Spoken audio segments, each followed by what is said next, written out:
What's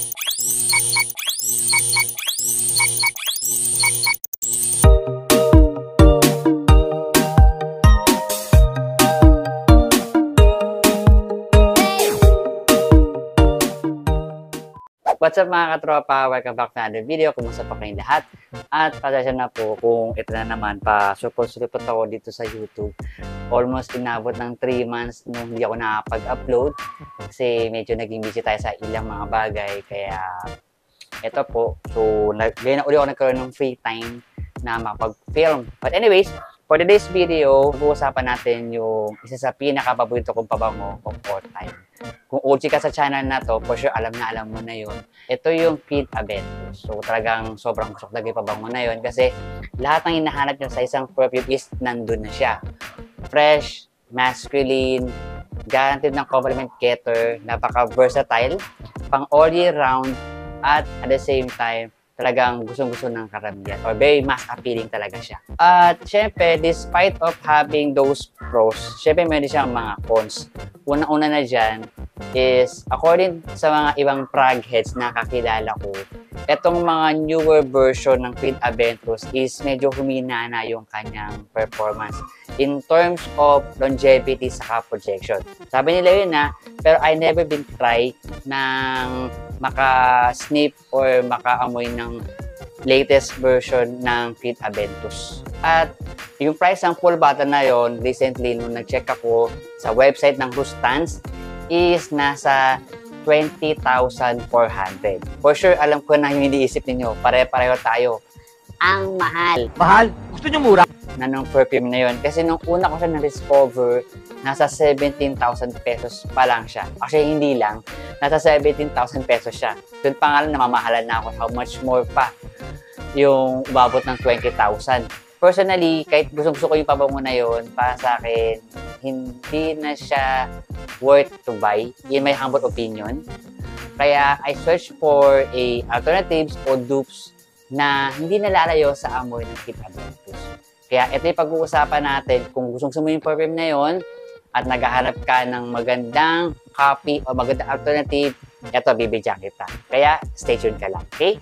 So I have 5 alternatives na i-recommend ko sa inyo. So this is not in particular order, wala yung pinaka-top saka yung pinaka-bottom. Ito lahat para sa akin is pwede nyo gawing alternative for Pete Aventus. Una-una sa lahat dito, yung pinakamura sa listahan natin is yung from Symmetry Lab, which is yung Aventus. So, nakagawa na ako ng review about that. I-check in na lang sa mga previous videos ko. So, para sa akin, yung amoy nun, hindi naman talaga sobrang eksakto na 1:1 copy ng Aventus, but it's more on mas malapit siya sa amoy ng Mont Blanc Explorer. Then, nung nag-check ako sa website or sa Shopee page ng Symmetry Lab, unfortunately, hindi ko na siya makita. So, I guess na discontinued na yung fragrance na yon.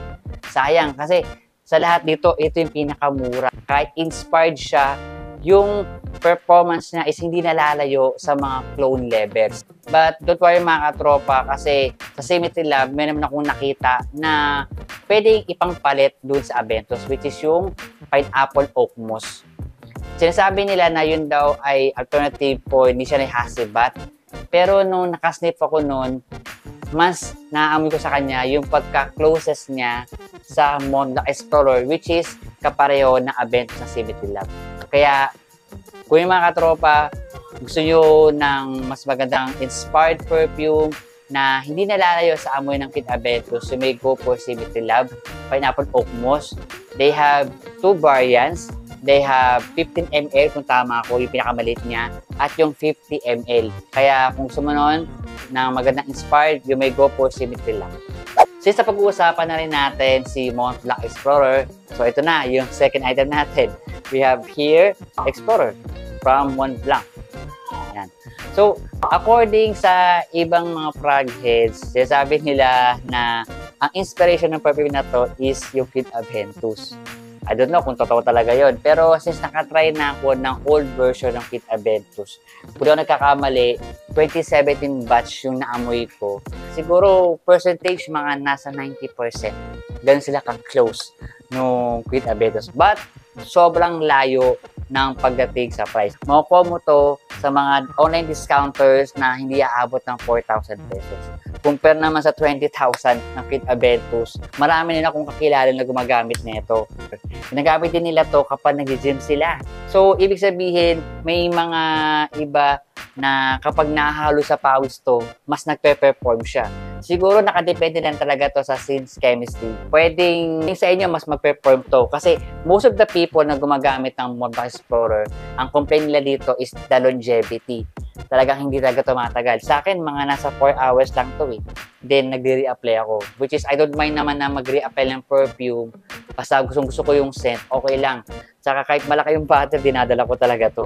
Pero kung hindi naman issue sa'yo yung longevity niya at hindi naman issue sa'yo yung mag-reapply, eto, pwede ka dito sa Moda Explorer. Next mga katropa, we have here from the house of Zara, we have Zara Vibrant Leather. Ito naman para sa akin is ito yung pinaka-fresh na Kit Aventus sa lahat ng meron ako dito. Kasi hindi lang siya fresh because of the bergamot but also meron siyang bamboo. So mas nakakadagdag siya ng pagka-refresh sa katawan. Kaya sa lahat na nandito, ito yung para sa akin na masasabi ko na bagay na weather dito sa Pilipinas na medyo tropical. At dito marami ako nakuha compliments dito sa Zara Vibrant Leather na to. Kaya kita-kita nyo, halos ubos na siya. Talagang gamit na gamit agad ng perfume na to. Sa mga nagtatanong kung saan nakakabili ng mga Zara perfume, pwede kayo pumunta sa mga Zara stores like sa Mega Mall, sa Trinoma, sa MOA, or you may search sa website mismo ng Zara. Same as sa Moda Explorer, the issue of this perfume also is the longevity. Para sa akin din, halos 4 hours na dito matagal tong perfume na to. Mga first 1 hour ng perfume na to, talagang nagpo-project siya talaga sa akin. Then, pagdating ng mga sumunod na oras, nagiging skin scent na lang siya. At medyo nagkakaroon siya ng bubble scent sa paligid ko. Kaya okay na rin naman kung gusto nyo ng pressure take ng Kit Aventus, dito ka na sa Zara Vibrant Leather. Next mga katropa is a Middle Eastern perfume. We have here from the house of Armaf, we have Club de Louis Intense Man Limited Edition. Pero talaga yung pinakakilala talaga na Armaf Club de Louis, yung EDT. However, para sa akin, sa lahat ng line na Club de Louis Intense Man, mapa EDT, EDP, Pure Parfum, yung limited edition, yung pinaka-smooth sa lahat. Sa EDT kasi medyo harsh yung pagka-lemon niya. Nung nag-try ako ng decant ng EDT, talagang ginamit ko siya 30 minutes bago ako lumabas ng bahay kasi sobrang lakas ng projection ng lemon. So parang, ano mo yun, parang nag-spray ng lemon pledge sa katawan mo. Ganun siya. Pero pagdating na sa dry down, okay na siya. Pero okay naman yun kung talagang hindi naman issue sa'yo yung pagiging striky ng lemon. Pero kung gusto mo yung pinaka-smooth sa lahat at maganda rin ang projection, ito, okay itong limited edition. At para sa mga katropa, ito yung pinaka-beast mode sa lahat. Yung tipong mga 3 meters away from me, naamoy talaga ako dito. Kaya medyo control spray lang sa paggamit nito. Na-resolve niya yung issue ng dalawang perfume, yung Zara Vibrant Leather at yung Moda Explorer pagdating sa longevity. Kaya kung hindi naman issue sa'yo yung mag-add up ng konting budget sa magandang copy ng Kit Aventus, dito ka sa Club de Louis Intense Man Limited Edition. And lastly mga katropa, another Middle Eastern perfume. We have here from the house of Al Haramain, we have Lavender.